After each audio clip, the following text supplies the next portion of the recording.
Bertahun-tahun aku menelan hinaan, dianggap benalu tak berguna di rumahku sendiri. Suamiku dan mertuaku tertawa di atas diamku. Namun malam ini, tawa mereka akan mati. Bukan makanan lezat yang kusajikan di meja makan, melainkan kehancuran total bagi mereka yang tak tahu diri. Sebelum ceritanya dimulai, silakan tulis di kolom komentar dari daerah mana saja teman-teman yang menonton cerita ini. Jangan lupa like dan subscribe agar channel ini bisa semakin berkembang dan bisa mempersembahkan cerita yang lebih menarik lagi. Hujan deras mengguyur kota Jakarta malam itu, seolah langit sedang menangis mewakili perasaanku yang sudah membeku. Aku melangkahkan kaki keluar dari mobil sedan hitam yang sengaja kuparkir 2 blok dari rumah. Aku tidak ingin mereka tahu kendaraan apa yang kupakai. Dengan payung yang sedikit miring diterpa angin, aku berjalan menuju pagar rumah minimalis bercat putih yang seharusnya menjadi tempatku bernaung, namun nyatanya lebih mirip neraka dunia. Langkahku terhenti sejenak di depan pintu kayu jati itu.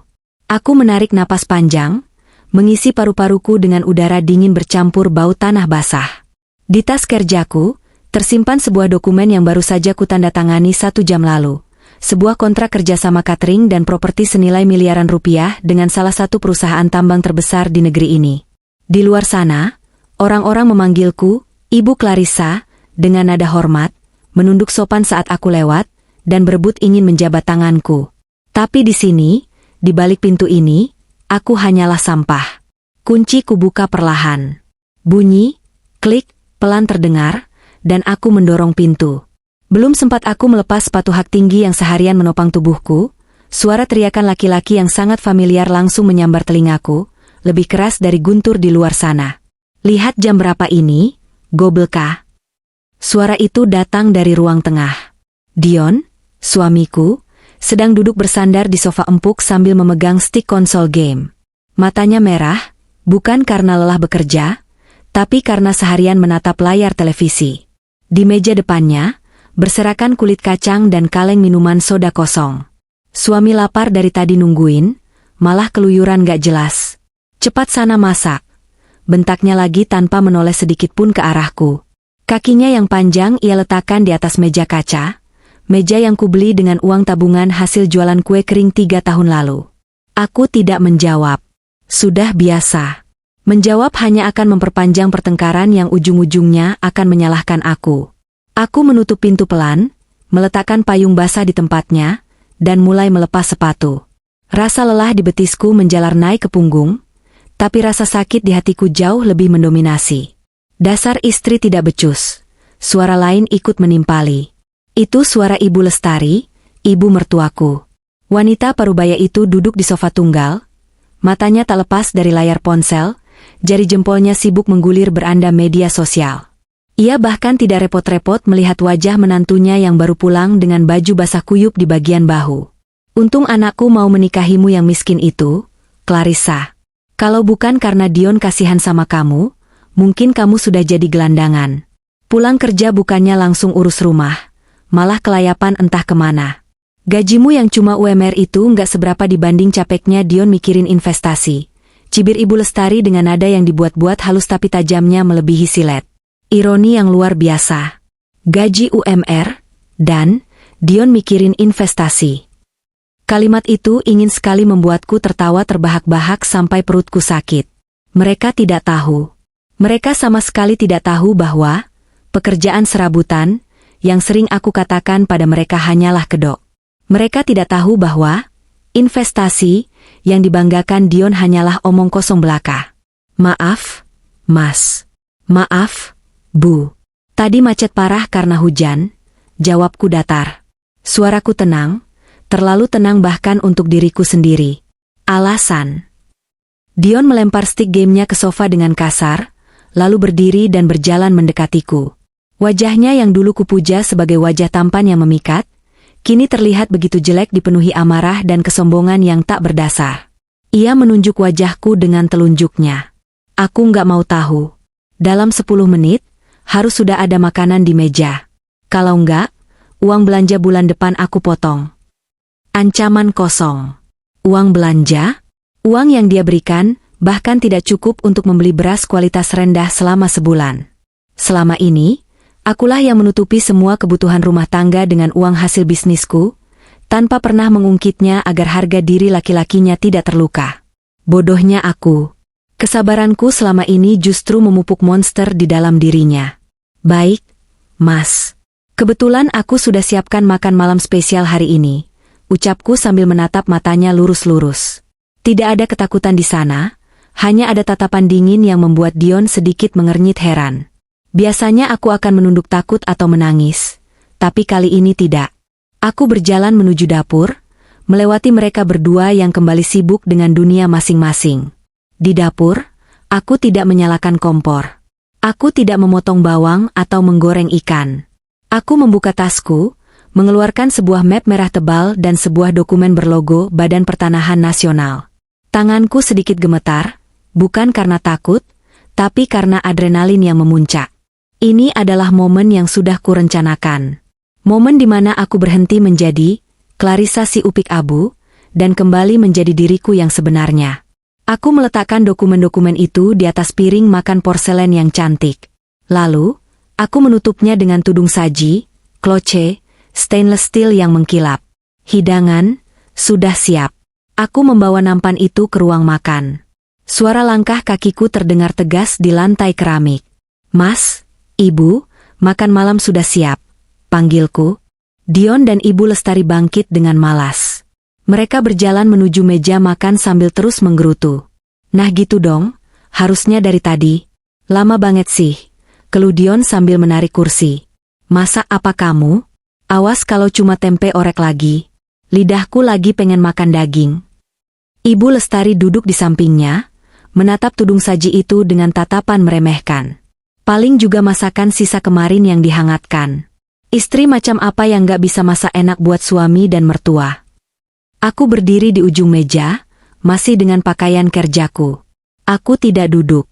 Aku hanya menatap mereka berdua, menikmati detik-detik terakhir kesombongan mereka. Ini spesial, Mas. Daging paling mahal pun tidak akan bisa menandingi rasa dari hidangan ini, kataku pelan. Dion mendengus. Banyak omong. Buka. Dengan gerakan perlahan, tanganku terulur memegang pegangan tudung saji.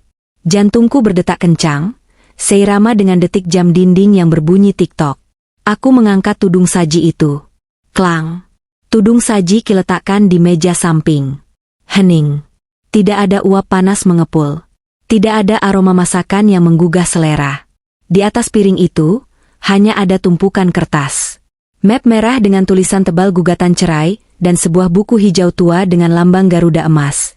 Sertifikat hak milik. Dion terbelalak. Matanya melotot seakan mau keluar. Mulutnya terbuka tapi tidak ada suara yang keluar. Ia mengenali map merah itu, tapi ia lebih terkejut melihat sertifikat rumah yang selama ini ia kira masih atas nama almarhum ayahku dan sedang dalam sengketa keluarga. Di sana, tertulis jelas nama pemilik, Clarissa Anindita. Ibu Lestari yang tadinya hendak mengambil sendok, kini mematung. Wajahnya yang penuh polesan bedak tebal itu seketika memucat seperti mayat. Apa ini? Tanya Dion terbata-bata. Suaranya tidak lagi garang seperti tadi, melainkan bergetar. Itu hidangan penutup untuk pernikahan kita, Mas, jawabku tegas. Surat cerai yang sudah kutandatangani, dan sertifikat rumah ini, rumah yang selama ini kamu banggakan sebagai rumahmu, di depan teman-temanmu. Aku mencondongkan tubuh ke depan, menatap manik mata Dion yang kini dipenuhi kebingungan dan ketakutan. Silakan angkat kaki dari rumahku detik ini juga, ucapku. Suaraku tidak meledak-ledak, tapi penuh penekanan di setiap suku katanya. Kak kamu bercandakan, Clarissa? Ibu Lestari mencoba tertawa, tapi terdengar sumbang dan menyedihkan. Masa gara-gara dimarahin dikit aja minta cerai? Jangan kekanak-kanakan. Aku tidak bercanda, Bu, potongku cepat. Aku memberikan waktu kalian 30 menit untuk mengemasi barang-barang pribadi. Sisanya, tinggalkan. Karena semua perabotan di rumah ini aku yang beli dengan uangku, bukan uang anak ibu yang, katanya, manajer investasi itu. Dion membanting meja, mencoba kembali ke mode garangnya untuk menutupi rasa takutnya. Kurang ajar. Berani kamu ngusir suami? Kamu lupa surga istri ada di suami? Dasar istri durhaka. Biasanya aku akan ciut mendengar bentakan itu. Tapi malam ini, bentakan itu terdengar seperti lolongan anjing kecil yang terjepit. Aku tersenyum miring. Senyum yang belum pernah mereka lihat sebelumnya. Surgaku bukan di telapak kaki laki-laki pemalas dan penipu sepertimu, Mas. Waktumu tinggal 29 menit. Mereka syok histeris. Wajah garang itu seketika pucat pasi. Tak menyangka istri yang dihina, yang dianggap lemah dan miskin, ternyata memegang kartu as yang bisa mematikan langkah mereka dalam satu gertakan. Malam ini, hujan di luar sana menjadi saksi bisu awal dari badai yang sesungguhnya di dalam rumah ini. Melihat wajah pucat Dion dan Ibu Lestari saat ini memang memuaskan, tapi rasa sakit yang mengantar pada momen ini bukanlah sesuatu yang instan. Luka ini sudah bernanah selama bertahun-tahun, ditutupi plester senyuman palsu dan kesabaran yang bodoh. Untuk memahami mengapa aku bisa setega ini menyajikan surat cerai sebagai makan malam, kita harus mundur ke masa lalu. Masa di mana aku masih buta oleh cinta dan janji manis. 3 bulan yang lalu, segalanya mulai terkuak. Saat itu, aku sedang duduk di ruang tamu, mengerjakan laporan keuangan bisnis cateringku yang mulai berkembang pesat. Tentu saja, aku mengerjakannya secara sembunyi-sembunyi saat Dion belum pulang. Bagi Dion dan Ibu Lestari, aku hanya bekerja serabutan, kadang membantu tetangga masak, kadang menjadi buruh cuci. Itu adalah skenario yang Dion ciptakan. Dulu, saat awal menikah, Dion melarangku bekerja kantoran. Aku ini manajer investasi, sayang. Gaji dan bonusku lebih dari cukup untuk menghidupi kita 7 turunan. Kamu di rumah saja, urus aku dan ibu. Aku nggak mau istriku capek-capek diperintah orang lain, katanya waktu itu. Manis sekali, bukan? Tapi itu adalah racun yang dibungkus madu. Sebenarnya, dia hanya takut aku lebih sukses darinya. Dia ingin mengontrolku sepenuhnya, membuatku bergantung padanya secara finansial agar aku tidak bisa kemana-mana. Namun, naluriku sebagai wanita mandiri tidak bisa mati. Diam-diam, aku merintis usaha catering online dan jual beli properti kecil-kecilan menggunakan modal warisan ayah yang kusimpan rapat-rapat. Bisnis itu meledak. Tapi di rumah, aku tetap berperan sebagai istri sederhana yang nerimo. Malam itu, 3 bulan lalu, Dion pulang dengan wajah berseri-seri. Ia membawa kotak kue mahal. Sayang, aku pulang, serunya. Ia mencium pipiku sekilas, lalu duduk di sofa dengan gaya bos besar. Bisnis lancar banget hari ini, klienku baru saja tanam modal besar. Aku tersenyum tipis, menutup laptopku dengan cepat dan menyembunyikannya di bawah bantal sofa. Alhamdulillah, Mas. Berarti bisa dong buat bayar tunggakan listrik bulan lalu? Orang PLN sudah datang 2 kali. Wajah Dion berubah masam seketika. Kamu ini, suami baru pulang bukannya dipijat malah nagih duit. Uang itu harus diputar lagi, Clarissa. Namanya juga investasi. Kalau dipakai bayar listrik receh begitu, kapan kita bisa kaya raya? Tapi Mas, uang belanja dari Mas bulan ini belum ada sama sekali. Tabunganku sudah menipis buat beli beras. Keluhku. Tentu saja itu bohong. Rekening pribadiku punya saldo 9 digit, tapi aku harus bermain peran.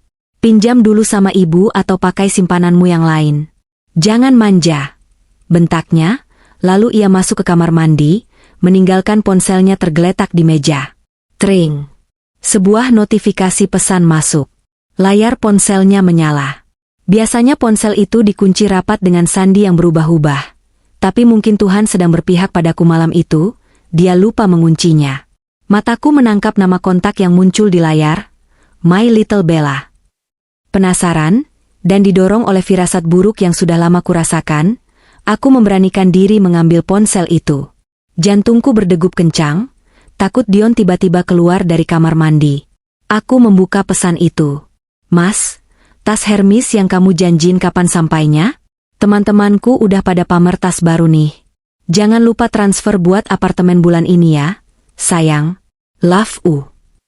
Darahku mendidih. Tas Hermes? Apartemen? Sementara istrinya di rumah disuruh meminjam uang hanya untuk membayar listrik? Tanganku gemetar saat menelusuri riwayat chat mereka. Ternyata bukan hanya pesan itu.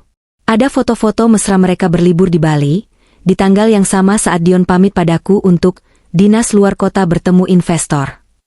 Ada bukti transfer jutaan rupiah yang dikirim Dion ke rekening atas nama Bella Salsabila. Jadi, ini investasi yang dia maksud? Investasi pada wanita lain? Lebih menyakitkan lagi ketika aku membaca chat Dion dengan Ibu Lestari. Ternyata ibunya tahu. Dion, Bu, si Clarissa minta duit listrik lagi. Ribet banget. Ibu Lestari, jangan kasih, Yon. Bilang aja uangmu lagi diputar. Biar dia usaha sendiri. Uang kamu mending buat modal atau seneng-seneng sama Bella. Clarissa itu sudah untung kamu nikahi, jangan dimanja. Ingat, jangan sampai dia tahu kamu sebenarnya sudah nggak kerja di firma itu. Duniaku runtuh seketika saat membaca kalimat terakhir itu. Sebenarnya sudah nggak kerja di firma itu. Jadi selama ini Dion pengangguran? Aku menahan napas, mencoba mencerna informasi yang membanjiri otakku. Dion setiap pagi pamit berangkat kerja dengan setelan jas rapi, membawa tas kerja, dan pulang sore hari dengan wajah lelah. Ternyata itu semua sandiwara. Aku segera membuka aplikasi galeri fotonya. Di sana, aku menemukan foto surat paklaring dan surat PHK tertanggal 6 bulan yang lalu. Alasannya, penyalahgunaan dana operasional kantor. Aku terduduk lemas di sofa. Air mataku tidak keluar, tapi dadaku sesak luar biasa. Selama 6 bulan ini, dia membohongiku. Setiap rupiah yang dia berikan padaku, yang jumlahnya sangat sedikit itu, entah berasal dari mana. Mungkin dari utang, atau mungkin dari sisa pesangon yang dia habiskan untuk Bella. Dan yang paling menyakitkan adalah keterlibatan Ibu Lestari. Wanita yang kuanggap sebagai pengganti ibuku sendiri, ternyata bersekongkol dengan anaknya untuk memeras dan membohongiku. Mereka menganggapku bodoh. Mereka pikir aku hanyalah sapi perah yang bisa dibohongi dan dimanfaatkan tenaganya untuk mengurus rumah, sementara mereka bersenang-senang di belakangku. Saat itu, pintu kamar mandi terbuka. Aku dengan cepat meletakkan ponsel itu kembali ke posisi semula. Dion keluar sambil mengeringkan rambut dengan handuk. "Kenapa kamu bengong? Siapin baju ganti saya," perintahnya. Aku menatapnya. Ingin sekali aku berteriak, memaki, dan melemparkan ponsel itu ke wajahnya. Tapi, otak bisnisku bekerja lebih cepat daripada emosiku. Kalau aku melabraknya sekarang, dia pasti akan menyangkal. Dia akan memutarbalikkan fakta, dan aku belum punya persiapan yang cukup untuk menghancurkannya. Aku butuh strategi. Aku butuh bukti fisik yang kuat. Aku butuh persiapan hukum agar dia tidak bisa mengambil sepeser pun dari hartaku. "Iya, Mas." "Sebentar aku ambilkan," jawabku sambil berdiri. Aku memaksakan sebuah senyuman. Senyuman paling palsu yang pernah kubuat seumur hidupku. Di dalam hati, aku bersumpah. Nikmatilah hari-hari terakhirmu sebagai raja palsu di rumah ini, Dion. Karena sebentar lagi, aku akan menurunkanmu dari tahta dengan cara yang paling menyakitkan. Malam itu, aku tidak bisa tidur. Di samping dengkuran Dion yang keras, aku mulai menyusun rencana. Aku bukan lagi Clarissa si istri penurut. Malam itu, Clarissa yang baru telah lahir. Clarissa yang dingin, penuh perhitungan, dan siap membalas setiap tetes keringat dan air mata yang terbuang sia-sia dengan badai pembalasan yang sempurna. Dan kebohongan soal pekerjaan, itu hanyalah puncak gunung es. Di hari-hari berikutnya, aku akan menemukan sesuatu yang jauh lebih fatal. Sebuah senjata yang akan kugunakan untuk menghancurkan mentalnya sebelum aku menghancurkan hidupnya. Sebuah rahasia yang ia sembunyikan rapat-rapat, yang akan menjadi kunci kemenanganku di meja makan malam ini. 1 bulan setelah malam jahanam itu, aku berubah menjadi agen rahasia di rumahku sendiri.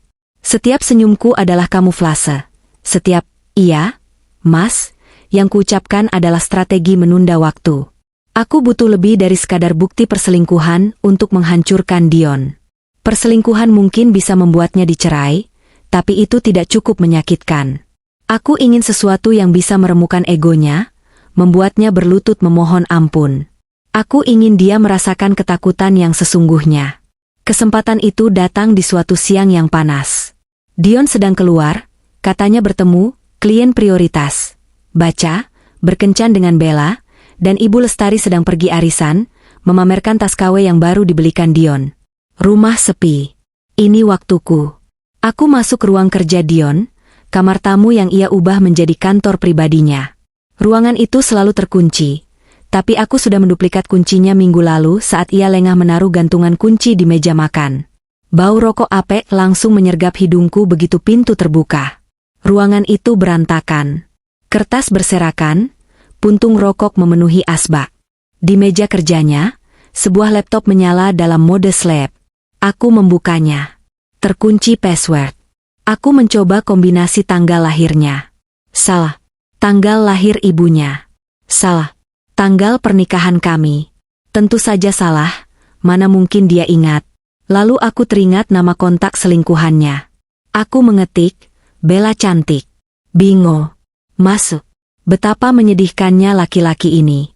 Jari-jariku menari di atas trackpad, membuka folder demi folder. Awalnya aku mencari bukti aset yang mungkin ia sembunyikan, tapi yang kutemukan jauh lebih mengerikan, sekaligus lebih berharga bagiku. Di folder bernama Rahasia, aku menemukan scan surat-surat dari pinjaman online dan bukti utang judi online. Mataku membelalak melihat nominalnya. 50 juta, 100 juta, 200 juta. Total utangnya mencapai hampir 1 miliar rupiah. Tanggal jatuh temponya bervariasi, tapi banyak yang sudah lewat. Lalu, aku membuka emailnya. Kotak masuknya penuh dengan teror dari debt collector. Ada foto-foto Dion yang diedit dengan tulisan, buronan maling, dan ancaman akan disebar ke kontak teman-temannya. Tapi bukan itu, senjata utamanya. Senjata itu kutemukan di sebuah draft email yang belum terkirim. Email itu ditujukan kepada seorang rentenir lintah darat. Isinya, "Bos, tolong kasih saya waktu seminggu lagi. Saya jamin akan bayar lunas. Saya punya aset. Sertifikat rumah yang saya tempati sekarang nilainya 2 miliar. Saya sedang proses ambil sertifikatnya dari istri saya yang bodoh itu. Dia gampang ditipu. Tolong jangan sampai ibu saya tahu soal utang ini. Ibu saya punya penyakit jantung. Kalau dia tahu anaknya bangkrut dan dikejar utang, dia bisa mati. Dan kalau dia mati, saya nggak dapat warisan tanah di kampung. Tolong bos, rahasia ini jangan bocor. Saya paling takut dihina miskin sama keluarga besar." Aku tertegun membaca kalimat itu. Ambil sertifikatnya dari istri saya yang bodoh itu, dan paling takut dihina miskin sama keluarga besar. Inilah dia. Inilah Achilles heel-nya.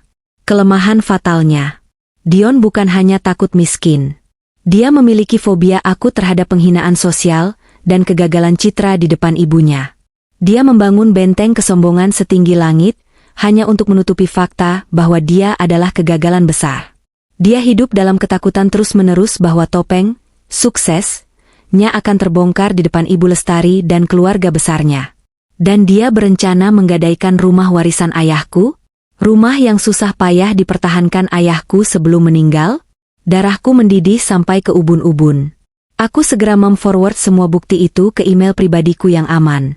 Bukti utang judi, ancaman debt collector, dan draft email pengakuan itu. Aku juga menyalin file rekaman suara yang ada di folder itu. Rekaman percakapan Dion dengan temannya. "Tenang aja, bro. Si Clarissa itu nurut banget sama gue. Nanti gue suruh dia tanda tangan surat kuasa jual, bilang aja buat investasi properti bareng. Dia nggak bakal baca isinya. Begitu rumah kejual, gue lunasin utang judi, sisanya gue pakai modal kawin sama Bella. Clarissa? Ah, nanti gue cerain, biarin dia balik jadi gembel." Air mataku menetes, bukan karena sedih, tapi karena marah yang teramat sangat. Betapa jahatnya manusia yang tidur di sebelahku selama ini. Dia bukan hanya ingin selingkuh, dia ingin memiskinkanku dan membuangku setelah merampas segalanya. Aku menghapus jejak digital di laptopnya, mematikan layar, dan keluar dari ruangan itu dengan jantung bergemuruh. Kini aku memegang senjata itu. Dion takut rahasianya terbongkar di depan ibunya? Dion takut dipermalukan sebagai orang miskin dan penipu? Baiklah. Aku tidak akan membiarkan debt collector yang membongkarnya. Aku sendiri yang akan melakukannya. Aku akan menjadi mimpi buruk terbesarnya. Aku akan menghancurkan citra anak emas yang dia bangun di depan ibunya, dan aku akan menghancurkan citra suami kaya yang dia pamerkan di depan Bella. Aku akan pastikan saat dia jatuh, tidak ada satu tangan pun yang mau menangkapnya. Kembali ke masa kini, 2 jam sebelum makan malam terakhir, di bab 1. Langit Jakarta mulai gelap, mendung tebal menggantung seolah mendukung suasana hatiku. Aku duduk di ruangan kantor Hana, pengacara sekaligus sahabatku sejak kuliah. Hana menatapku dengan pandangan campur aduk, antara kasihan dan kagum. Di atas meja marmer ruang rapat itu, terhampar senjata dan bukti yang sudah kumpulkan selama sebulan terakhir. Printout mutasi rekening, menunjukkan aliran dana ratusan juta ke situs judi online dan ke rekening Bella. Surat PHK Dion, bukti otentik dia pengangguran. Bukti chat dan email, rencana busuknya menggadaikan rumah dan menghina ibunya sendiri di belakang punggung. Sertifikat rumah asli, yang untungnya sudah kuamankan di Safe Deposit Box Bank sejak minggu lalu, dan hari ini kubawa salinannya, yang asli tetap aman. Surat gugatan cerai, yang sudah kutandatangani di atas materai.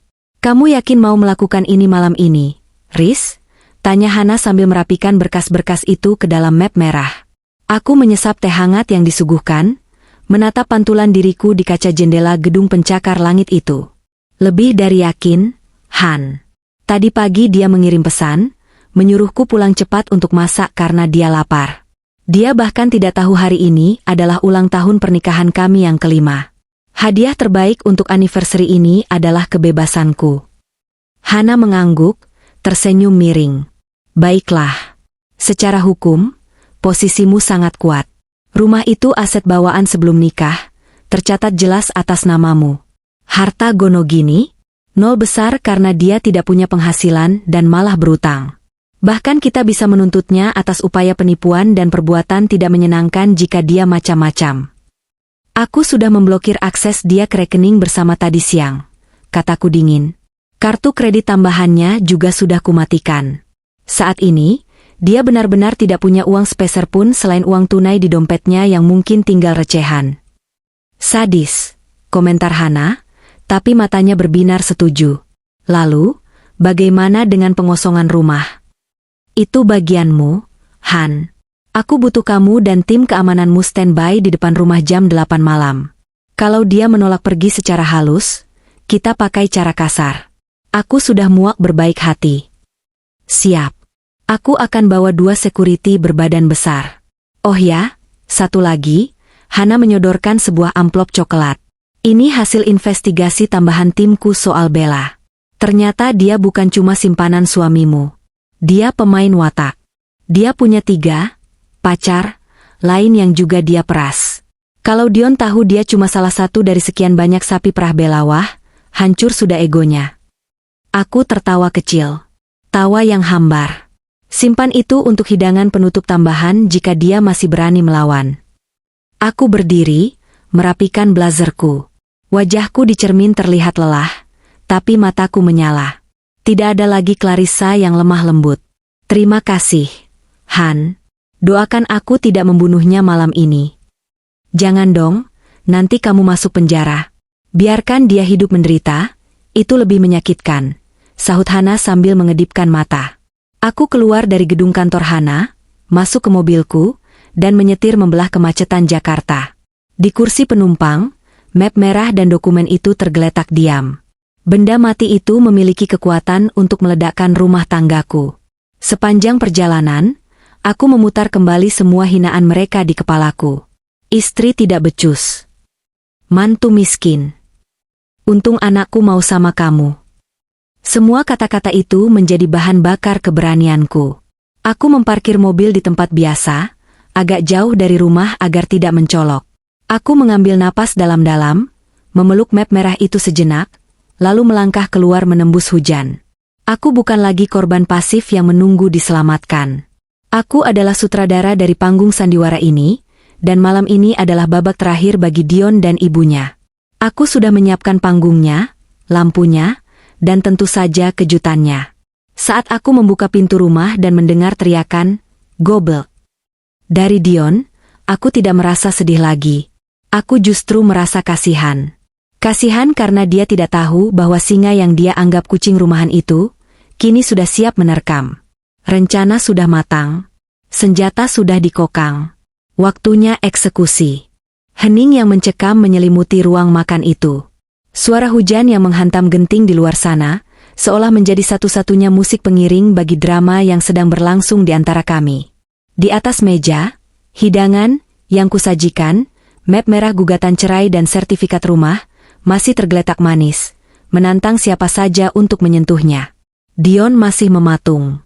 Matanya menatap nanar ke arah kertas-kertas itu, seolah berharap jika ia menatapnya cukup lama, tulisan di sana akan berubah menjadi menu makanan favoritnya. Tapi tentu saja, realitas tidak bekerja seperti itu. Realitas malam ini adalah milikku. Kamu gila ya? Dion akhirnya bersuara. Suaranya serak, kering, dan bergetar. Ia mencoba tertawa, sebuah tawa yang dipaksakan dan terdengar menyedihkan. Ini prank, kan? Kamu pasti lagi bikin konten buat media sosialmu yang gak jelas itu, kan? Mana kameranya? Ayo keluarin.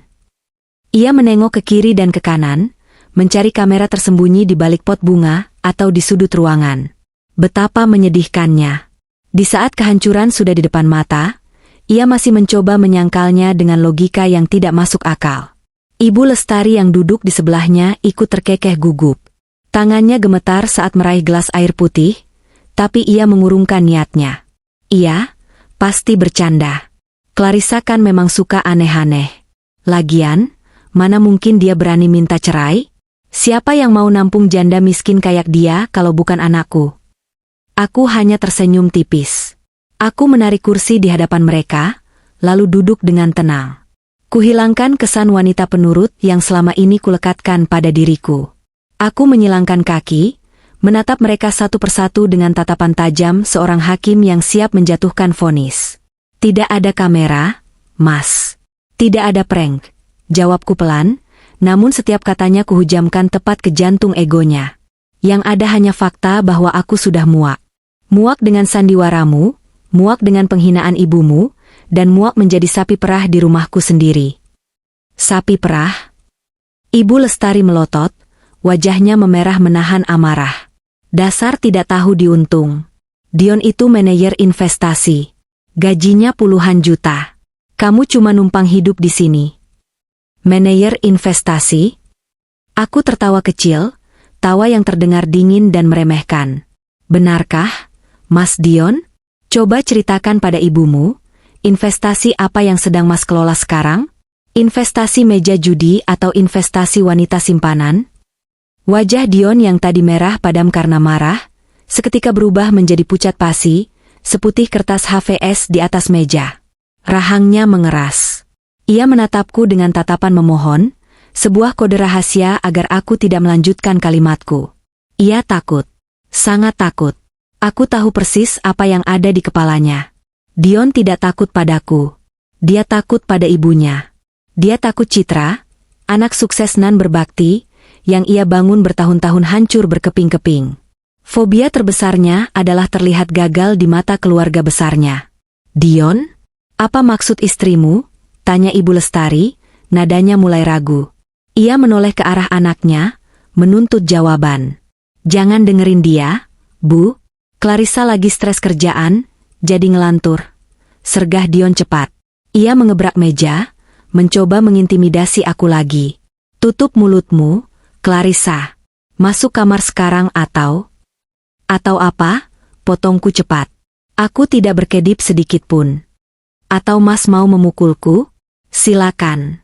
Tapi sebelum tangan Mas melayang, sebaiknya Mas cek dulu ponsel Mas. Ada pesan cinta dari Ban yang baru saja masuk 5 menit yang lalu. Dion terdiam.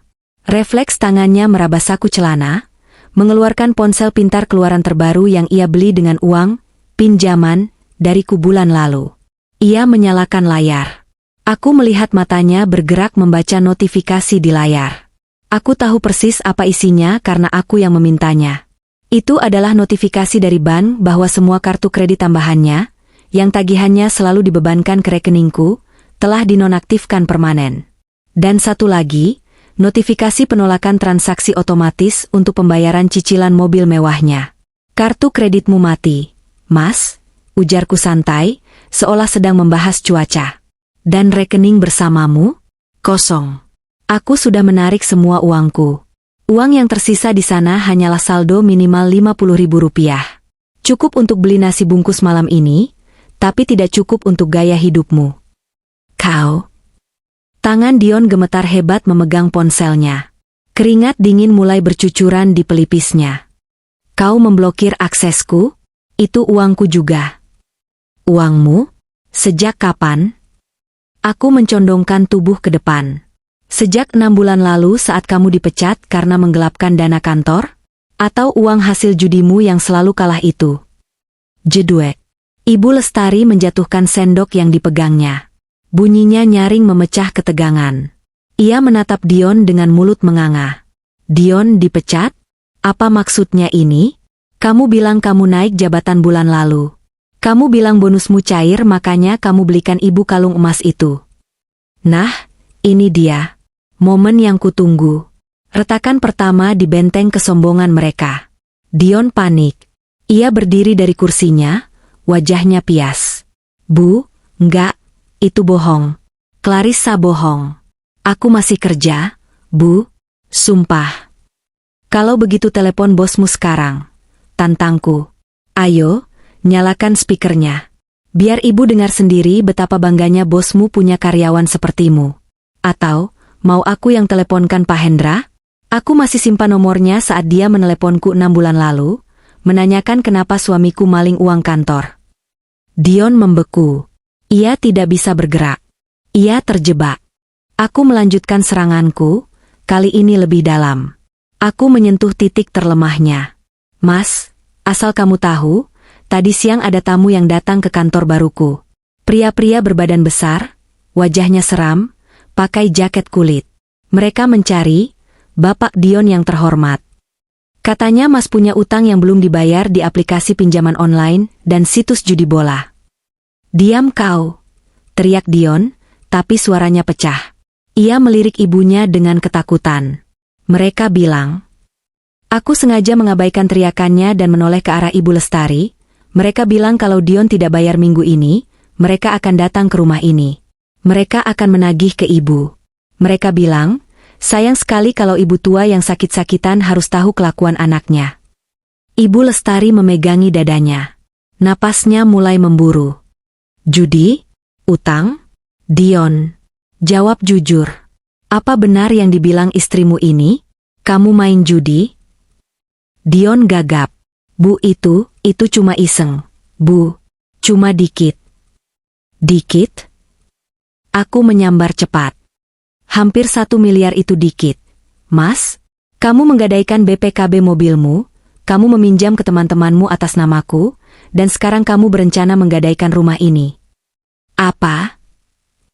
Ibu Lestari menjerit histeris. Rumah ini mau digadaikan? Dion, kamu mau bunuh ibu pelan-pelan hah? Kamu bilang rumah ini aman. Kamu bilang kita kaya. Kekacauan mulai terjadi. Ibu Lestari mulai memukuli lengan Dion dengan tas tangannya. Tangisnya pecah, bukan karena sedih, tapi karena malu dan takut jatuh miskin. Dion berusaha menangkis pukulan ibunya sambil terus memelototiku dengan tatapan penuh kebencian, tapi di balik kebencian itu, aku melihat kehancuran mental yang nyata. Ia sudah kalah secara psikologis. Rahasia terbesarnya terbongkar. Citra dirinya sebagai anak sukses hancur lebur di depan mata ibunya sendiri. Cukup, bentak Dion, mendorong ibunya pelan hingga terduduk kembali di kursi. Ia menatapku dengan napas terengah-engah.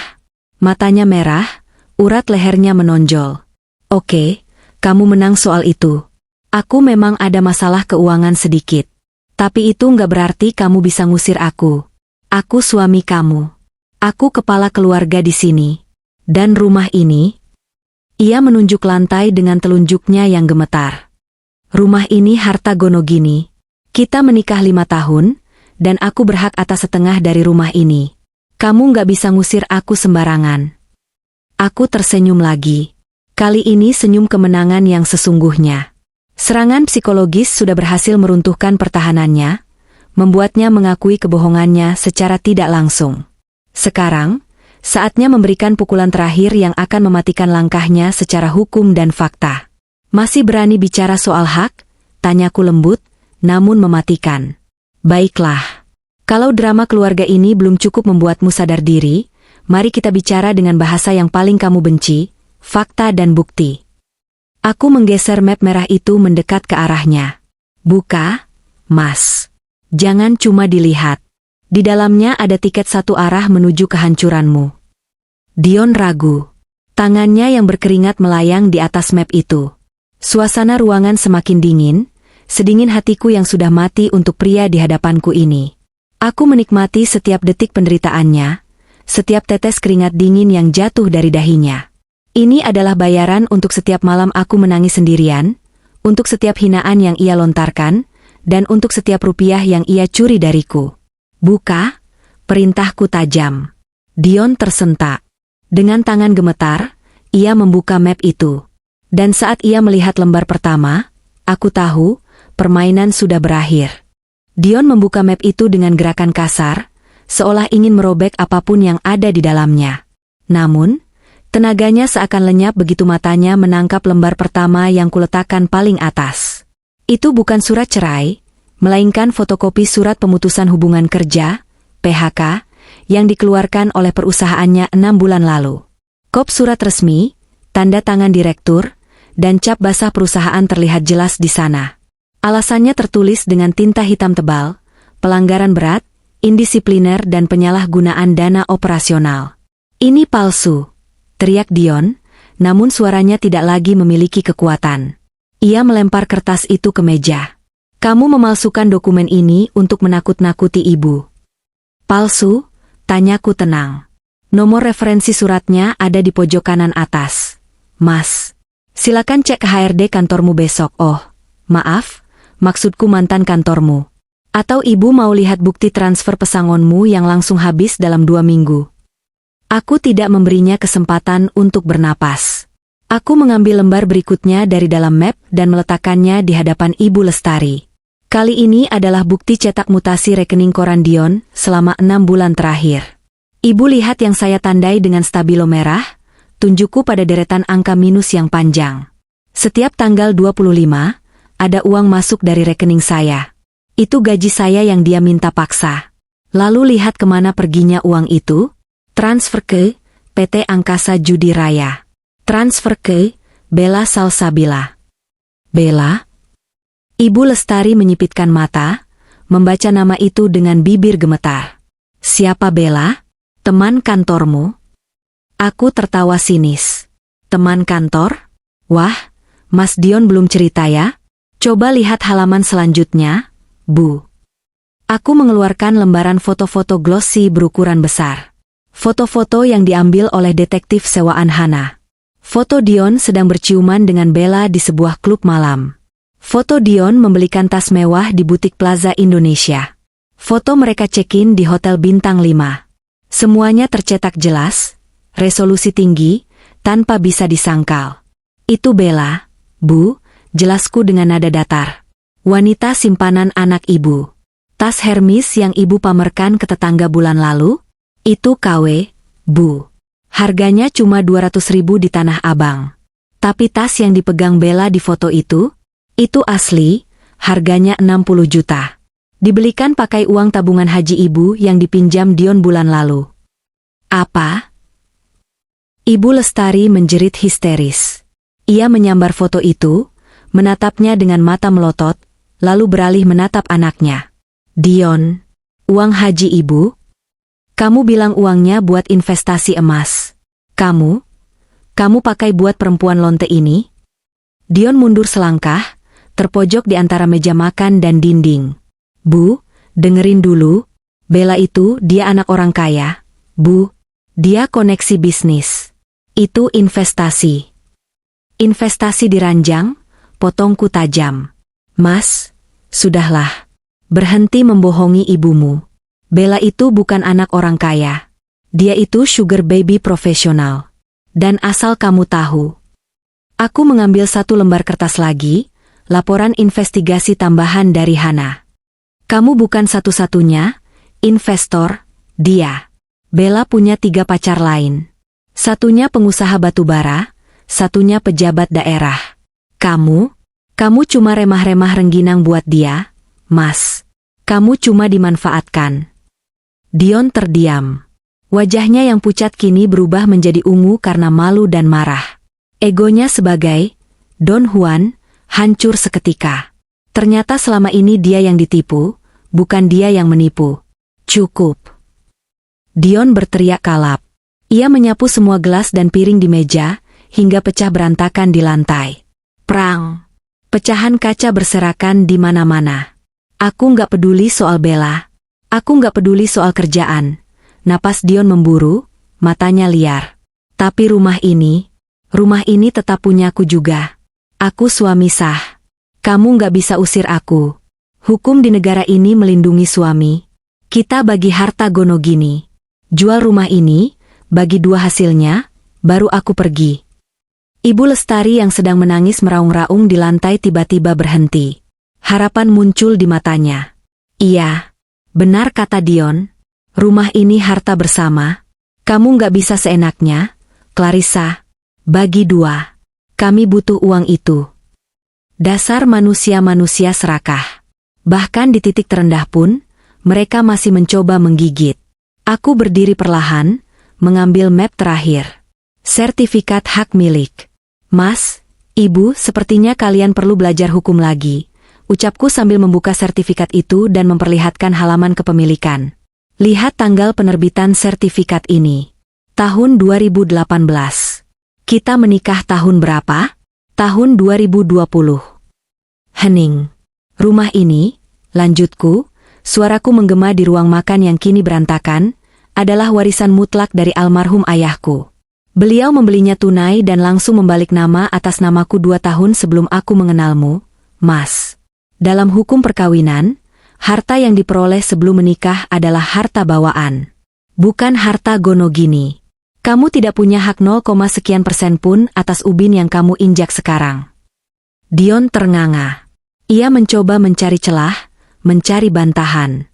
Tetapi aku pernah bayar renovasi dapur. Aku beli cat tembok.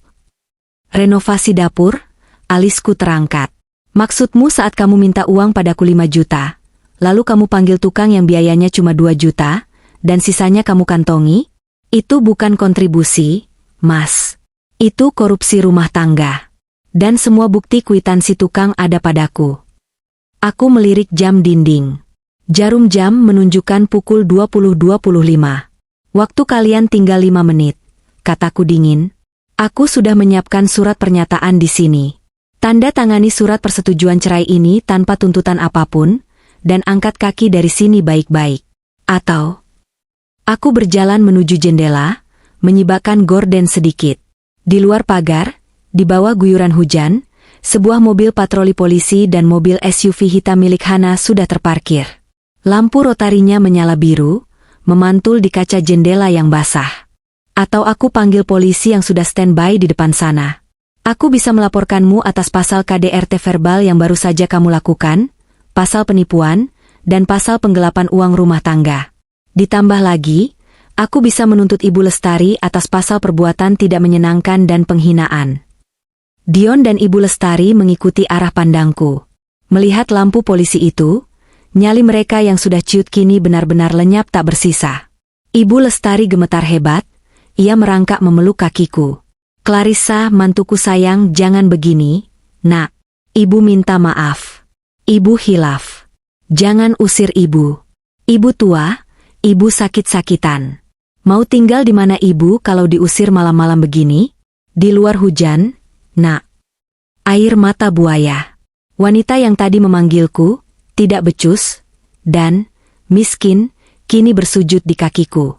Pemandangan yang menyedihkan sekaligus menjijikkan. Aku menepis kakinya pelan tapi tegas. Ibu punya keluarga besar kan? Keluarga yang selama ini ibu banggakan dan ibu ceritakan keburukan saya pada mereka? Silakan minta tolong pada mereka. Atau minta tolong pada Bella, calon mantu idaman ibu. Aku beralih pada Dion yang kini terduduk lemas di kursi, tatapannya kosong. Tanda tangan, Mas. Sekarang. Aku menyodorkan pulpen.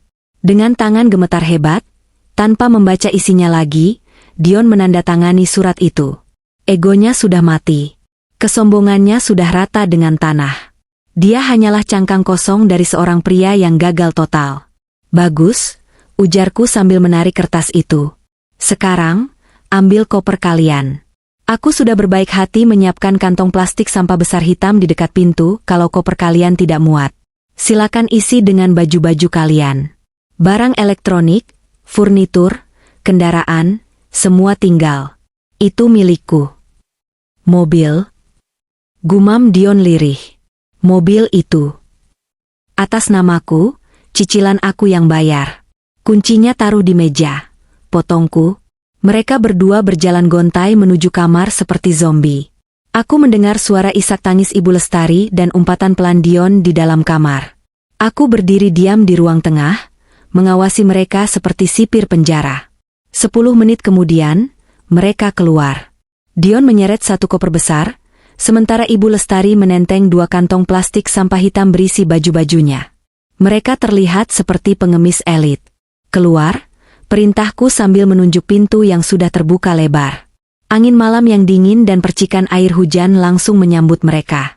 Saat Dion melangkah melewati ambang pintu, ia berhenti sejenak dan menoleh padaku. Matanya basah. Riz, aku harus tidur di mana malam ini? Pertanyaan bodoh. Di mana saja, Mas? Di perantoko, di kolong jembatan, atau di rumah Bella kalau dia mau menerimamu tanpa uang? Bukan urusanku lagi. Aku mendorong pintu itu menutup tepat di depan wajah mereka. Blam. Suara pintu tertutup itu adalah suara terindah yang pernah kudengar. Aku memutar kunci, memasang rantai pengaman, lalu bersandar di daun pintu. Tubuhku merosot perlahan hingga aku terduduk di lantai. Hening. Benar-benar hening. Tidak ada lagi teriakan. Tidak ada lagi hinaan. Tidak ada lagi asap rokok dan bau kemunafikan. Rumah ini kembali menjadi milikku. Hidupku kembali menjadi milikku. Di luar sana, aku mendengar suara mesin mobil polisi yang menjauh, lalu hening kembali. Hanya suara hujan yang tersisa, membasuh jejak-jejak mereka dari halaman rumahku. Aku menangis. Bukan tangis kesedihan, tapi tangis pelepasan yang luar biasa lega. Malam ini, aku tidur sendirian, tapi aku tidak pernah merasa setenang ini seumur hidupku. Babak penghakiman di dalam rumah telah selesai.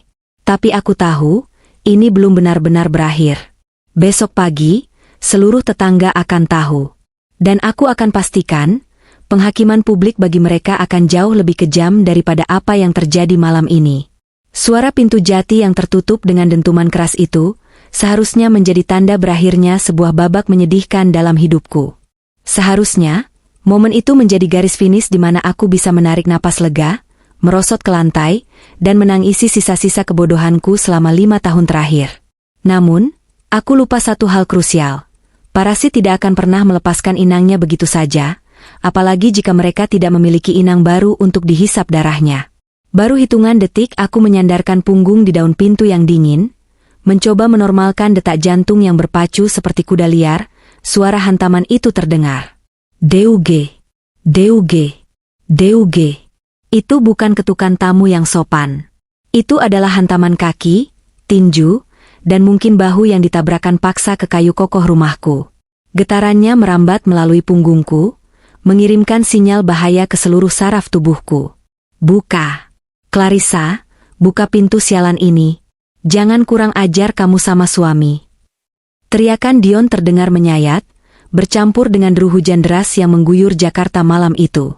Suaranya pecah, antara amarah yang memuncak dan kepanikan luar biasa. Ia terdengar seperti binatang buas yang terperangkap dalam kandang, melolong meminta kebebasan. Dasar menantu durhaka.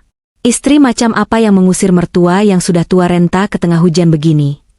Ya Allah, tolong kami dizalimi. Dan tentu saja, Ibu Lestari tidak mau ketinggalan. Suaranya melengking tinggi, menembus dinding-dinding rumah, seolah ia sedang tampil dalam panggung opera sabun dengan naskah paling tragis.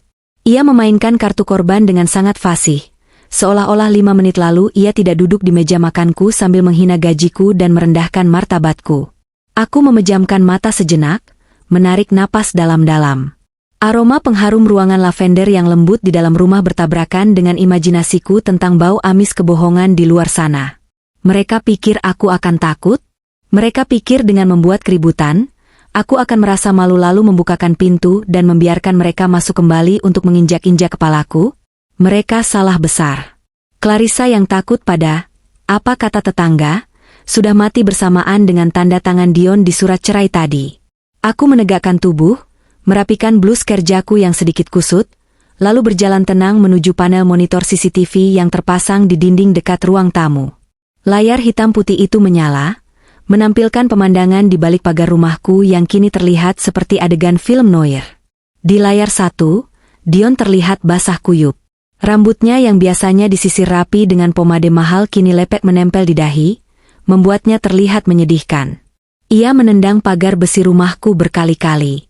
Wajahnya bengis, matanya liar mencari celah untuk masuk. Di layar 2, Ibu Lestari melakukan aksi teatrikal terbaiknya. Ia tidak berdiri. Ia memilih untuk duduk bersimpuh di atas paving blok depan pagar yang tergenang air keruh. Ia menengadahkan kedua tangannya ke langit gelap, mulutnya komat kamit meneriakkan doa-doa kutukan agar didengar oleh siapa saja yang lewat. Air hujan membasuh bedak tebalnya, membuat wajahnya luntur seperti lukisan cat minyak yang tersiram tiner. Lalu, mataku menangkap pergerakan di layar 3, kamera yang menyorot jalanan kompleks.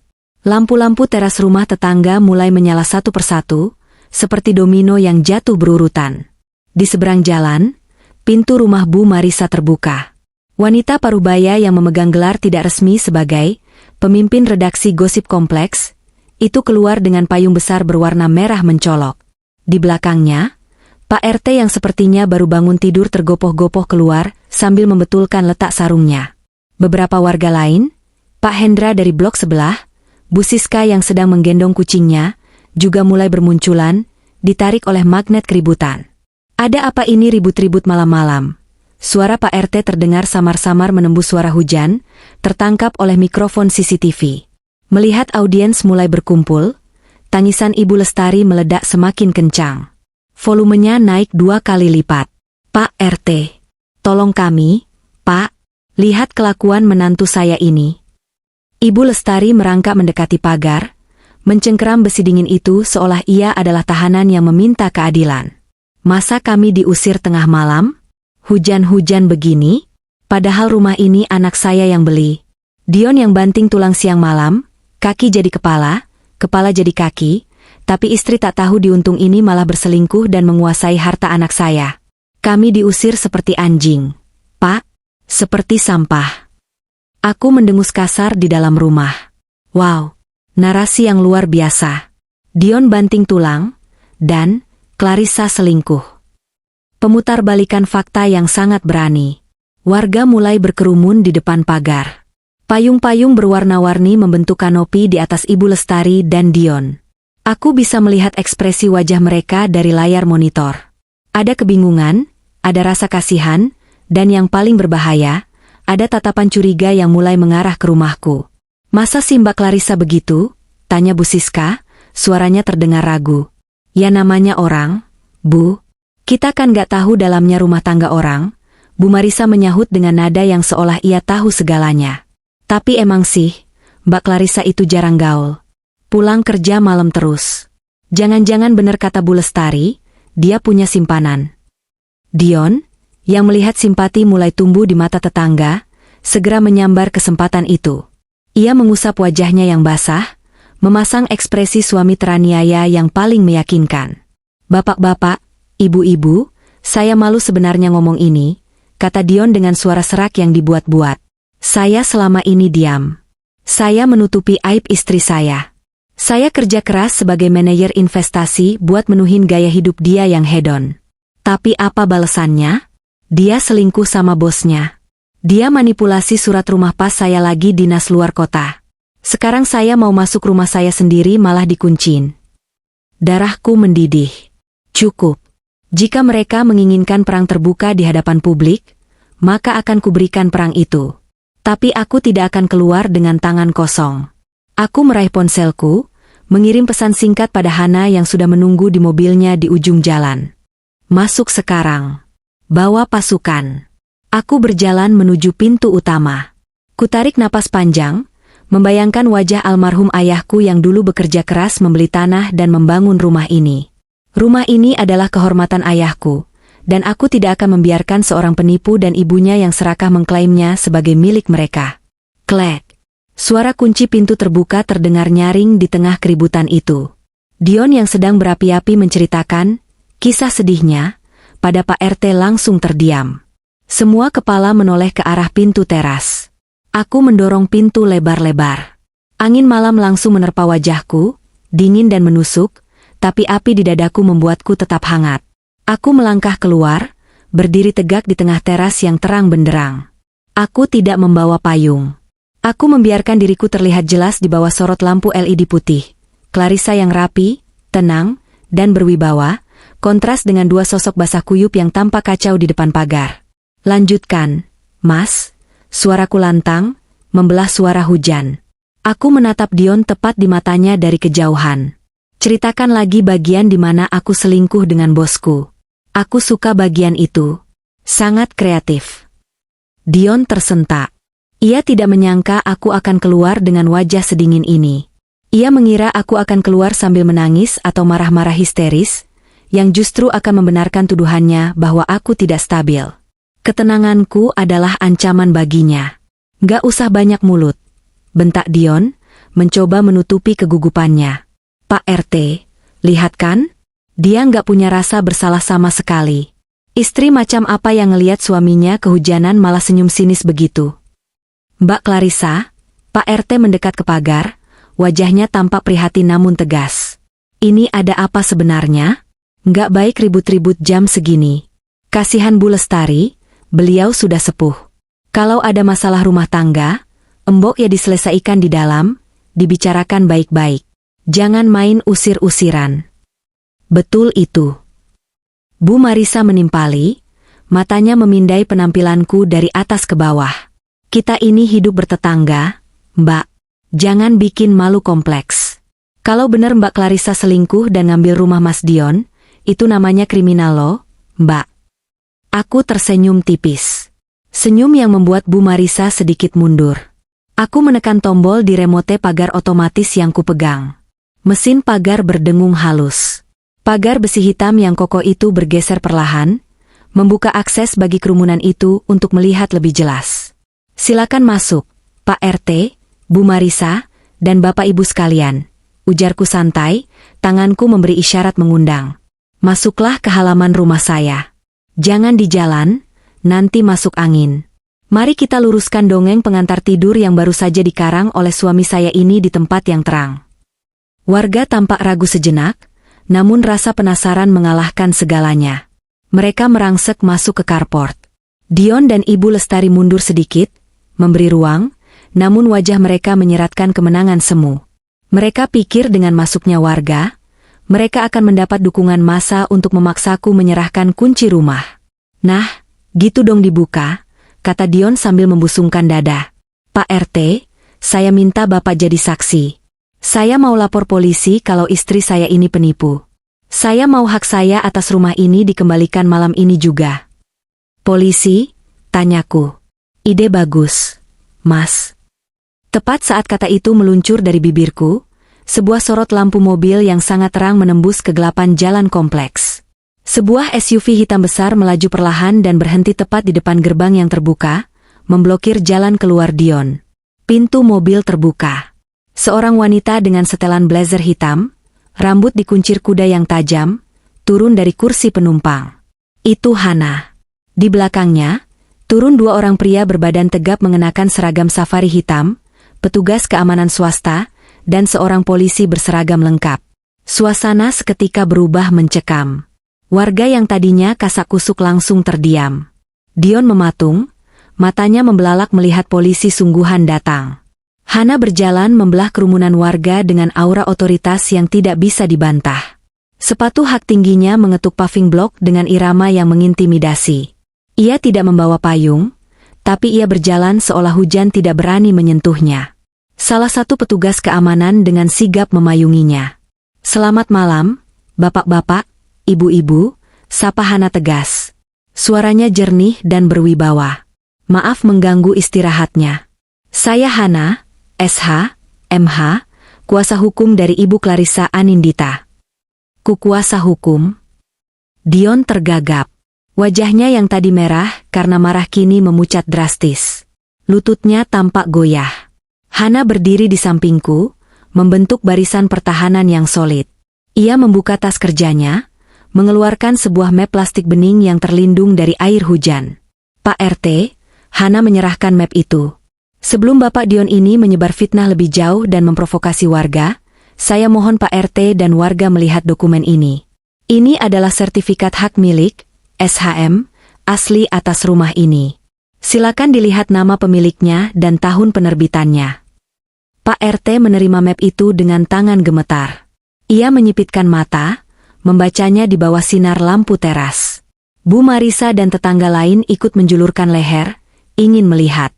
Pemegang hak, Nyonya Clarissa Anindita, baca Pak RT dengan suara lantang. Tanggal penerbitan, 12 Agustus 2018. Keheningan melanda. Hanya suara hujan yang terdengar. Tahun 2018, gumam Bu Siska. Loh, Mas Dion nikah sama Mbak Clarissa kan tahun 2020? Saya ingat soalnya saya datang kondangannya. Tepat sekali, Bu, potongku. Aku melangkah maju, mendekati batas teras. Rumah ini saya beli tunai 2 tahun sebelum saya menikah dengan Dion. Ini adalah harta bawaan, bukan harta gono gini. Jadi ketika Dion berteriak bahwa ini rumahnya dan dia yang membelinya, dia sedang berbohong di depan wajah Bapak Ibu sekalian. Warga mulai berbisik. Arah angin mulai berubah. Tatapan curiga yang tadi mengarah padaku kini beralih ke Dion. Tapi... Dion mencoba mencari alasan, keringat dingin bercampur air hujan membasahi wajahnya. Tapi saya renovasi. Saya keluar duit banyak buat rumah ini. Renovasi? Hana tertawa kecil, tawa yang tajam dan menghina. Ia mengeluarkan lembar kedua. Maksud Anda renovasi dapur tahun lalu? Klien saya memiliki bukti transfer. Uang renovasi 10 juta rupiah ditransfer dari rekening Clarissa ke rekening Anda, lalu Anda membayar tukang hanya 3 juta. Sisanya, Anda pakai untuk top up saldo judi online. Astagfirullah. Seru Pak Hendra kaget. Judi? Dion mundur selangkah, terpojok. Itu belum semuanya, kataku dingin. Aku menatap Ibu Lestari yang kini terdiam pucat, tidak lagi berani menangis dramatis. Bapak Ibu sekalian, tadi kalian mendengar Dion bilang dia manajer investasi yang menafkahi saya, kan?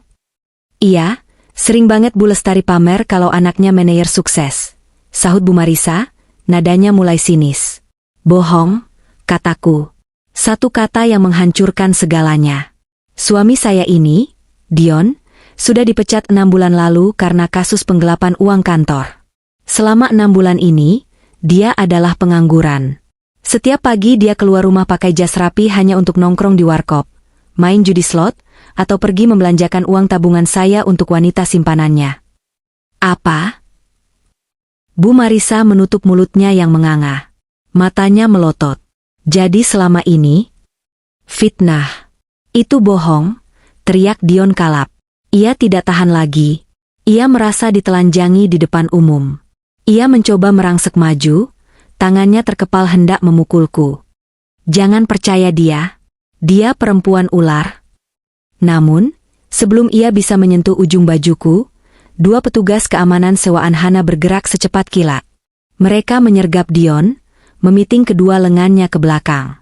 Dion meronta-ronta, berteriak, menendang-nendang udara seperti orang gila. Lepasin gue ini orang kaya, gue bisa bayar kalian 2 kali lipat. Lepasin, racau Dion. Orang kaya? Hana melangkah maju, berdiri tepat di depan wajah Dion yang basah dan merah padam. Ia mengangkat sebuah kertas laminating tinggi-tinggi agar semua warga bisa melihat. Warga sekalian, perkenalkan, ini adalah portofolio, investasi, Bapak Dion yang terhormat. Hana menunjuk angka-angka merah di kertas itu. Daftar utang judi online di 5 situs berbeda, total 850 juta rupiah. Utang pinjaman online di 12 aplikasi, total 145 juta rupiah. Status, gagal bayar. Dikejar debt collector. Suara gasping warga terdengar serempak. Angka hampir 1 miliar rupiah membuat mereka merinding. Hana membalik kertas itu, memperlihatkan sisi sebaliknya. Foto-foto high definition. Dan ini, kemana perginya sisa uang istri dan ibunya? Foto liburan di Bali, struk pembelian tas mewah, dan bukti sewa apartemen untuk saudari Bella Salsabila. Bukan rekan kerja, melainkan wanita simpanan profesional. Keheningan yang mencekam turun di halaman rumahku, lebih dingin dari hujan itu sendiri. Ibu Lestari yang melihat foto itu, foto anaknya sedang mencium wanita lain sementara ia berutang, terduduk lemas di tanah. Wajahnya bukan lagi wajah orang yang marah, tapi wajah orang yang jiwanya hancur. Bu Lestari. Bu Marisa geleng-geleng kepala, menatap wanita tua itu dengan pandangan jijik bercampur kasihan. Selama ini ibu pamer tas Hermes, pamer emas, katanya dari anak sukses. Ternyata ibu makan uang hasil judi, ibu makan uang mantu yang ibu jelek-jelekan tiap hari. Ibu Lestari tidak menjawab. Ia hanya menutupi wajahnya dengan kedua tangan, bahunya terguncang hebat. Bukan tangis sandiwara lagi, tapi tangis malu yang amat sangat. Kehormatan yang ia jaga mati-matian, citra keluarga terpandang yang ia bangun, hancur lebur dalam hitungan menit di depan orang-orang yang paling ingin ia buat kagum. Dasar laki-laki nggak tahu diri, teriak seorang ibu dari kerumunan. Sudah numpang, maling, main perempuan lagi. Usir aja Pak RT. Bikin sial kampung kita, timpal yang lain. Iya, usir. Sampah masyarakat. Teriakan cemoohan mulai bersahutan. Simpati warga berbalik 180 derajat menjadi kemarahan kolektif. Mereka merasa tertipu. Mereka merasa jijik. Dion lemas dalam cengkeraman security. Kakinya tak lagi mampu menopang tubuhnya. Ia melihat sekeliling, mencari satu saja wajah yang berpihak padanya, tapi nihil. Semua mata memandangnya seperti melihat kotoran yang menempel di sepatu. Pak Polisi, kata Hana pada petugas berseragam yang sejak tadi diam mengamati. Klien saya ingin membuat laporan resmi atas tindakan percobaan penyerangan, perbuatan tidak menyenangkan, dan masuk tanpa izin ke properti pribadi malam ini. Kami juga memiliki bukti ancaman kekerasan. Polisi itu mengangguk tegas. Ia melangkah maju, mengambil alih Dion dari security.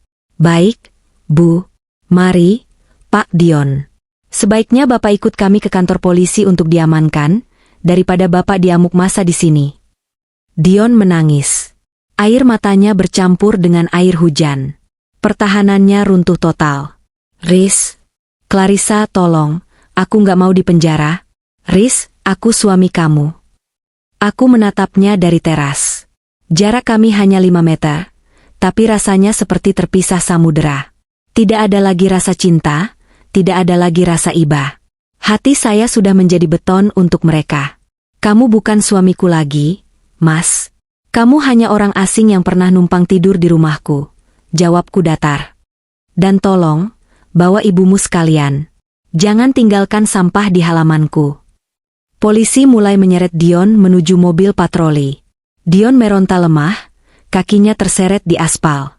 Sementara itu, Ibu Lestari dipapah berdiri oleh Bu Marisa, bukan dengan lembut, tapi dengan gerakan kasar seolah ia ingin segera melepaskan sentuhannya. Ayo Bu, pergi sana, ikut anak Ibu. Jangan motorin teras orang, ketus Bu Marisa. Ibu Lestari berjalan tertatih-tatih, menenteng kantong plastik hitam berisi baju-bajunya yang basah. Ia menunduk dalam-dalam, berusaha menyembunyikan wajahnya dari sorot mata tetangga yang menghakimi. Ia melewati gerbang rumah yang dulu ia banggakan sebagai rumah anaknya, kini ia keluar sebagai gelandangan yang terusir. Warga membelah diri, memberi jalan, namun gumaman cemoohan terus mengiringi langkah mereka seperti musik latar kematian sosial. Nggak tahu malu. Kualat sama istri. Rasain tuh karma instan. Aku berdiri diam di teras, tak bergerak 1 inci pun sampai bayangan mobil polisi dan sosok Ibu Lestari menghilang di tikungan jalan yang gelap, ditelan oleh malam dan hujan. Pak RT mendekatiku, wajahnya penuh penyesalan. Mbak Clarissa, saya dan warga minta maaf ya. Kami sempat salah paham. Kami nggak nyangka Mas Dion seburuk itu. Aku tersenyum tipis. Kali ini tulus. Aku mengangguk hormat. Tidak apa-apa, Pak RT. Terima kasih sudah menjadi saksi kebenaran malam ini. Saya mohon maaf sudah membuat keributan di lingkungan kita. Ah, nggak apa-apa Mbak. Yang penting sekarang lingkungan kita bersih dari penyakit. Sahut Bu Marisa, mencoba mengakrabkan diri kembali. Satu persatu warga pamit pulang, menyisakan halaman yang sepi dan basah. Hana mendekatiku, menepuk bahuku pelan. Hebat, bisiknya. Kamu melakukannya, Riz. Kamu menghancurkan mereka tanpa menyentuh mereka sedikit pun. Aku menatap jalanan kosong itu. Hujan mulai reda, menyisakan gerimis halus. Mereka menghancurkan diri mereka sendiri, Han. Aku hanya menyalakan lampunya. Malam itu, di hadapan puluhan saksi, Dion dan Ibu Lestari tidak hanya kehilangan tempat tinggal. Mereka kehilangan nama baik, kehormatan, dan masa depan. Di negeri ini, sanksi sosial jauh lebih mematikan daripada sanksi hukum. Dan malam ini, mereka baru saja menerima vonis seumur hidup sebagai paria sosial. Aku berbalik, melangkah masuk ke dalam rumahku yang hangat. Pintu kututup pelan. Klik.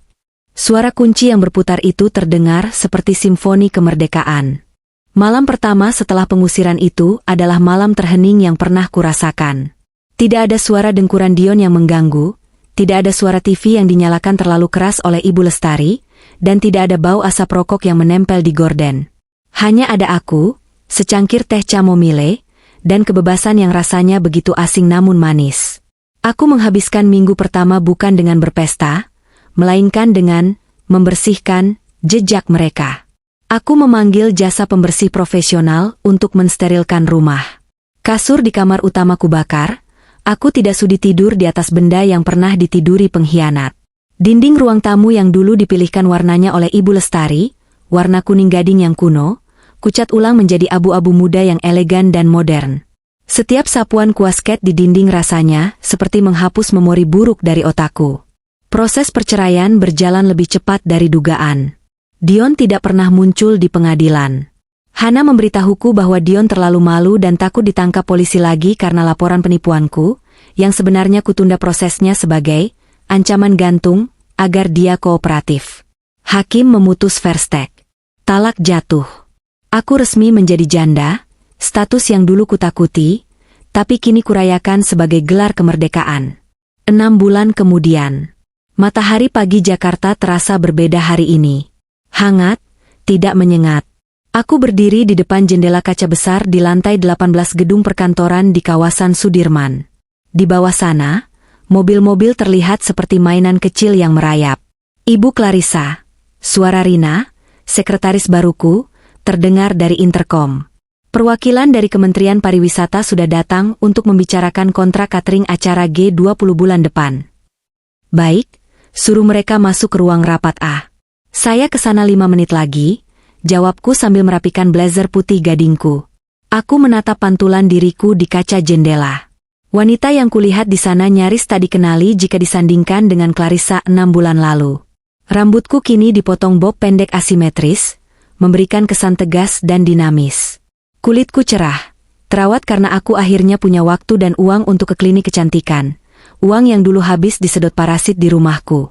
Mataku bersinar hidup, penuh ambisi dan percaya diri.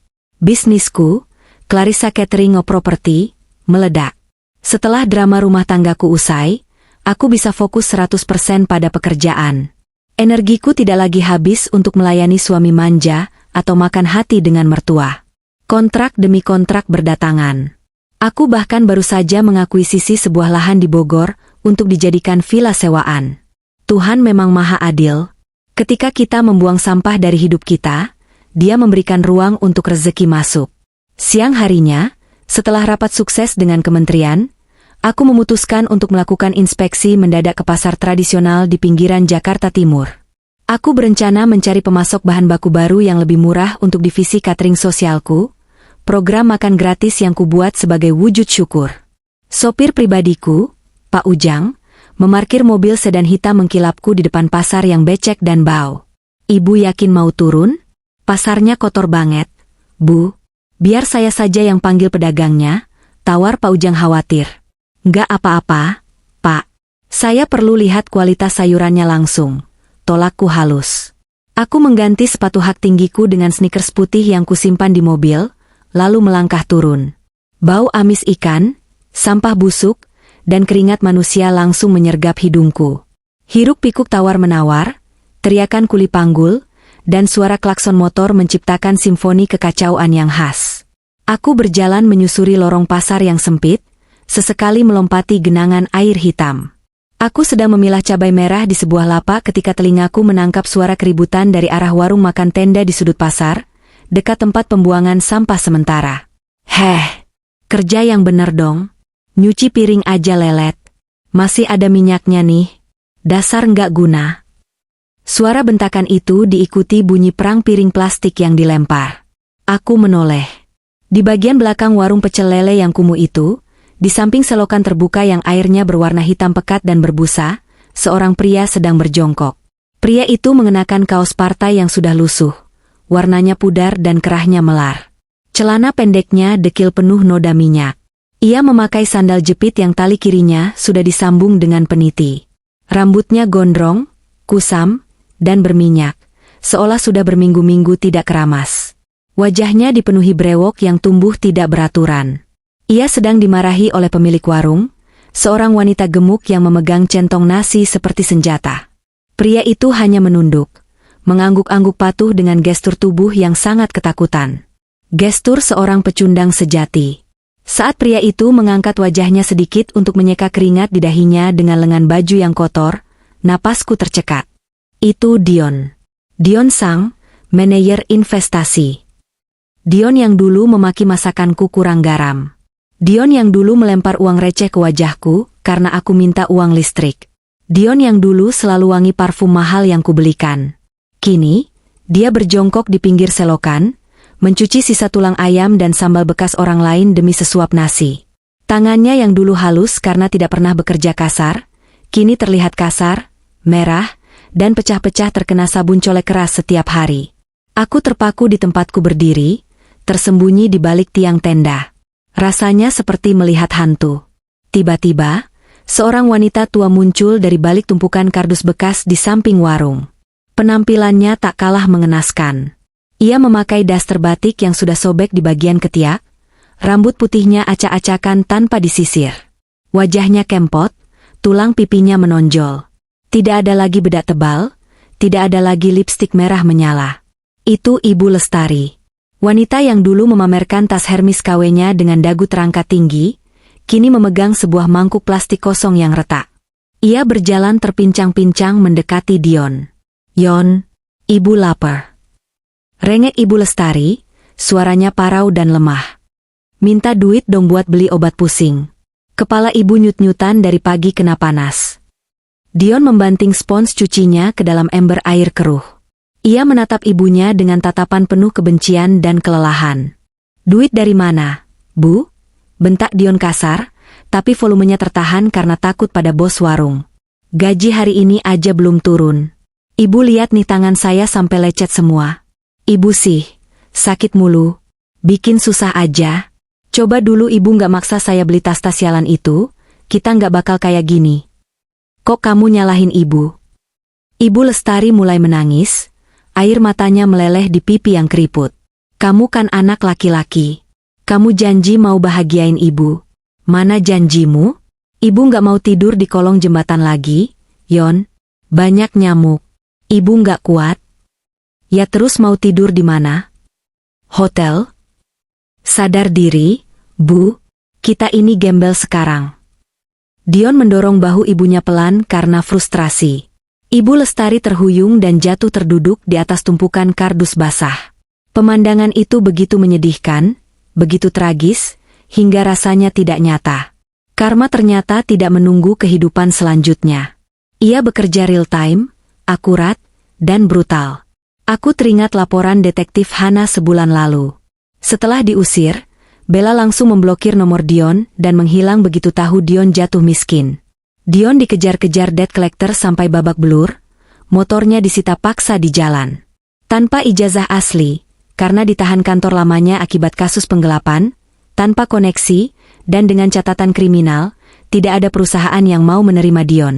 Mereka berakhir di sini, di titik terendah rantai makanan ibu kota. Tiba-tiba, Dion menoleh ke arah jalan. Mungkin ia merasa sedang diawasi. Tatapan matanya yang kosong dan layu bertabrakan langsung dengan mataku. Waktu seolah berhenti. Suara pasar yang bising mendadak senyap di telingaku. Dion menyipitkan mata, mencoba mengenali sosok wanita wangi dan bersih yang berdiri 10 meter darinya. Perlahan, matanya membelalak. Mulutnya terbuka. Ia mengenali blazer ini. Ia mengenali sneakers ini. Dan ia mengenali tatapan ini. Clarissa, bisiknya, gerak bibirnya terbaca jelas olehku. Ia perlahan berdiri, mengabaikan teriakan bos warung yang menyuruhnya duduk kembali. Tubuhnya gemetar. Ada secercah harapan putus asa yang menyala di matanya. Mungkin di kepalanya yang sudah rusak itu, ia berpikir aku akan merasa iba. Mungkin ia berpikir kisah cinta kami masih menyisakan setitik rasa kasihan yang bisa ia manfaatkan. Mungkin ia berpikir aku akan datang seperti malaikat penyelamat, memberinya uang segepok, dan membawanya pulang ke rumah ber-AC. Ia melangkah maju 1 langkah. Tangannya yang penuh busa sabun terulur ke arahku. Riz. Aku tidak bergerak. Aku tidak mundur, tapi aku juga tidak maju. Aku hanya menatapnya. Menatapnya dengan tatapan seorang peneliti yang sedang mengamati spesimen yang gagal. Di dalam hati, aku bertanya pada diriku sendiri, apakah aku kasihan? Ya, sebagai sesama manusia, aku kasihan. Apakah aku ingin menolongnya? Tidak. Sedikit pun tidak. Menolongnya sekarang sama saja dengan menghina perjuanganku sendiri. Menolongnya berarti memberi makan ular yang pernah menggigitku sampai hampir mati. Keadilan sudah ditegakkan, dan penderitaan mereka adalah konsekuensi logis dari pilihan-pilihan serakah yang mereka buat sendiri. Aku melihat Ibu Lestari juga menoleh. Mata tuanya membelalak melihatku. Clarissa, mantu ibu? Nak, tolong ibu, nak. Ia mencoba bangkit, hendak mengejarku. Cukup. Aku sudah melihat apa yang perlu kulihat. Aku sudah mendapatkan penutup yang sempurna untuk kisahku. Aku memutar tumitku, berbalik badan dengan gerakan tegas. Rambut pendekku berayun. Aku melangkah pergi, meninggalkan mereka. Clarissa, tunggu. Maafin aku, Riz. Aku masih sayang sama kamu. Riz? Teriakan Dion terdengar pecah di belakangku. Ibu minta ampun. Nak, bawa ibu pulang. Ibu janji bakal baik. Ratapan Ibu Lestari menyusul. Aku tidak menoleh. Aku terus berjalan, langkahku semakin cepat dan ringan. Teriakan mereka perlahan tenggelam di telan hiruk pikuk pasar, kala oleh suara penjual ikan yang menawarkan dagangannya dan suara musik dangdut dari speaker toko elektronik. Aku sampai di mobil. Pak Ujang membukakan pintu dengan sigap. Aku masuk ke dalam kabin yang sejuk dan wangi kulit. Jalan, Pak, perintahku. Baik, Bu. Jadi beli sayurnya? Tidak usah. Di sini barangnya busuk semua, jawabku penuh arti. Mobilku melaju perlahan membelah kemacetan pasar. Dari balik kaca jendela yang gelap, aku melihat sekilas di spion. Dion mencoba mengejar sampai ke pinggir jalan, tapi ia tersandung kakinya sendiri dan jatuh tersungkur ke dalam kubangan lumpur. Bos warung datang menjewer telinganya, menyeretnya kembali ke cucian piring. Aku menutup mata sejenak, lalu membukanya kembali. Tidak ada air mata.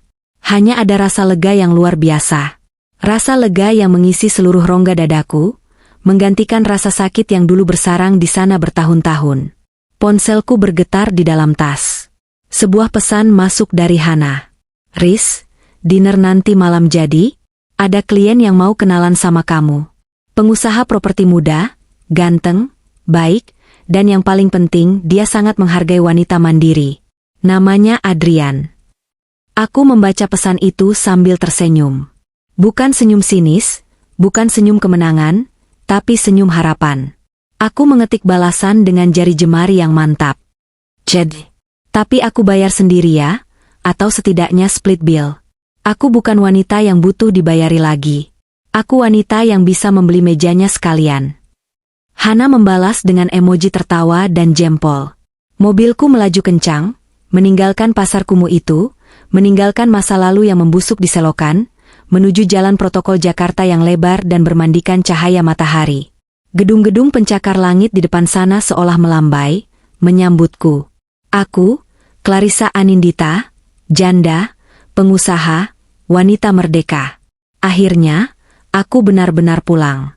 Bukan ke rumah yang penuh teriakan, tapi pulang ke diriku sendiri yang utuh dan kuat.